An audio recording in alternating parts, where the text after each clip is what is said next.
What makes something scary? I can still hear that voice.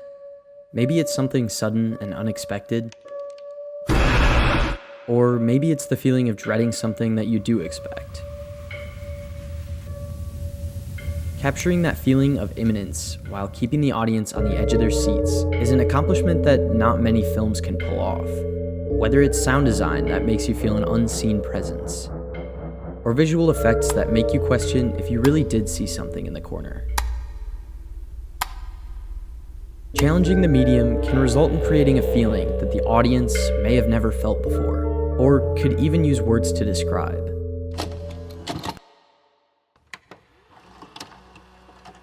The Haunting of Hill House is my favorite piece of horror because it challenges all of the stereotypes. There's no better example than episode 6, titled Two Storms, which is comprised of 5 shots in the first 50 minutes. Director and writer Mike Flanagan chose the culmination and really the turning point of the show to be an episode in which we don't cut out the BS. We see every character's true colors as they all come face to face for the first time in a long time. Throughout the episode, we follow characters back and forth from present day at the funeral home to a flashback of them at Hill House on a stormy night. The two storylines mirror each other in their overall theme and are both centered around losing Nell and the two storms. I'd love to dive deep in just a single shot for this video, but they're all a masterclass in technicality, direction, performance, and editing. The point of the initial plotline being told mostly in long takes is to almost trap the viewer in this extremely awkward interaction between members of a broken family. She used to write letters. The more messed up things we find out about them, the more we want it to cut so bad. Something to just break the tension.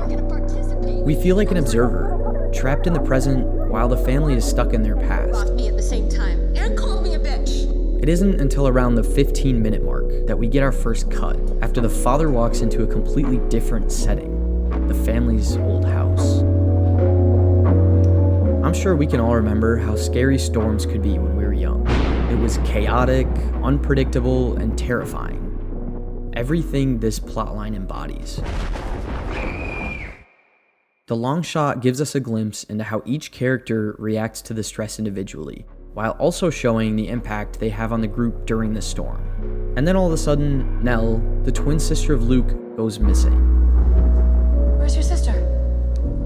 We can very clearly tell the disappearance affects Luke the most in both storylines. And this is how they match the second cut. As I said earlier, we feel like an observer for the beginning of this episode. We then shift into Luke's POV for a majority of this episode. But the oldest brother Steve drives a lot of the plot and almost feels like the antagonist when we shift to the father's POV. As the tension is about to boil over and we've reached every character's breaking point, the power goes out. This is the point where something has hit the fan, and we cut yet again. As the point of view shifts from the dad to the mom, we notice things aren't exactly what they seem on the surface. And this is shown through the long takes, almost like magic tricks, to really hammer home the fact that something is going on here. We then snap back to reality. Nell is back, but she's not really back, because she never left. Where did you go? I was here. I was right here. Honey, you're freezing. I was right here and I was screaming and shouting and none of you could see me. Why couldn't you see me?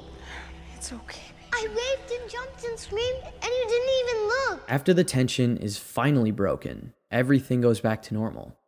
The score is introduced for the first time in the episode, the camera is no longer handheld, and the editor has a job again. Each shot up until this point uses the long take to its advantage in one form or another. And this was obviously no easy feat. Planning for this episode began as they were pitching the idea of this show to Netflix. So much thought went into this episode that almost all of the effects in this episode were achieved practically. They actually built the set of the funeral home onto the existing set of Hill House just so that they could pull off this shot.